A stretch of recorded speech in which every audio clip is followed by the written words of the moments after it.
Hello everyone, it's Dr. Kellie Cassidy here, clinical psychologist and owner at Cassidy Psychology in Mount Pleasant and Canning Vale.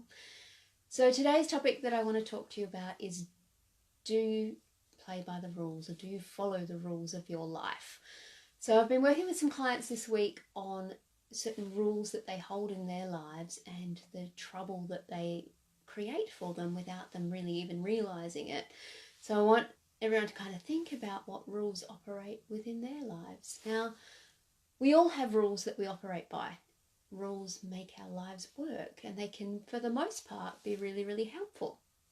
If you were to think about the chaos we might have if we didn't have road rules, for example, and we just drove wherever we wanted to on the road, it just simply wouldn't work, and more than likely we'd end up with lots of accidents.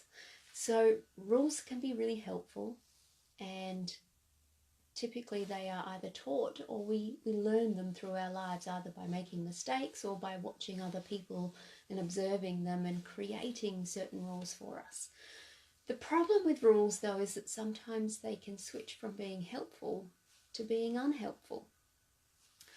And that's usually because they become too rigid and they lack flexibility, or the assumption that underlies them becomes a bit faulty. So for example, if I had the rule, my job must be done perfectly, and the assumption underlying that is if I don't do my job perfectly, well, I get fired, or I lose my business, for instance, then potentially that rule, whilst it might on the surface seem really good because it would mean that I'm going to be trying really hard and doing a really good job, it could be taken to that extreme, because reaching perfection can be incredibly hard, and I might create myself a lot of stress and worry, and I might be overdoing things to an extent where I'm giving up time to do other things in my life because I've got this rule that my job has to be done perfectly.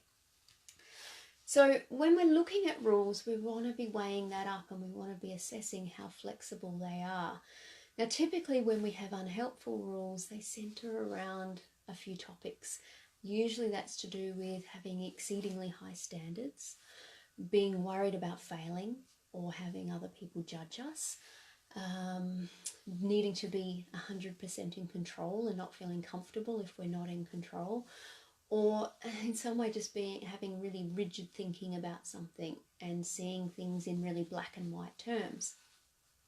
Now, as I mentioned, there can be lots of positives to having rules, in terms of helping us to feel good, in terms of getting lots of praise and recognition from people. But if our rules become too inflexible or they lack accuracy, they can cause lots of negative consequences as well, particularly things like stress, procrastination and avoidance, not getting things done, all these sorts of things. So it can cause a lot of trouble. So what we want to evaluate when we're looking at our rules is, how flexible are they? Are they too rigid? And are they being a bit unreasonable? So there's 5 steps that I want you to think about to evaluate your own rules in your life. First of all, notice that there is a rule in play. Second of all, ask that question, is this rule reasonable? Is it realistic? And is it achievable? Then you want to think about, what are the negative consequences of this rule when I use it? Are there any, and how do they work? And then once you can recognize that there's an unhelpful rule in place, you can create a more helpful rule, something that's going to be more flexible. And then you can go about, as the 5th step, applying that new rule to your life. So as an example, if I had the rule, I must not fail, and I had the belief underlying that if I make a mistake, something bad's going to happen. And the consequence of it being I avoid doing things, or I overdo everything, so I never have any free time because I'm so worried about making a mistake. Then I really got to think about how flexible that rule is, that I can never make mistakes and I must not ever fail, because that's simply not life. Everyone's going to make a mistake and everyone's going to fail at certain things, and there can be positive benefits to failing sometimes.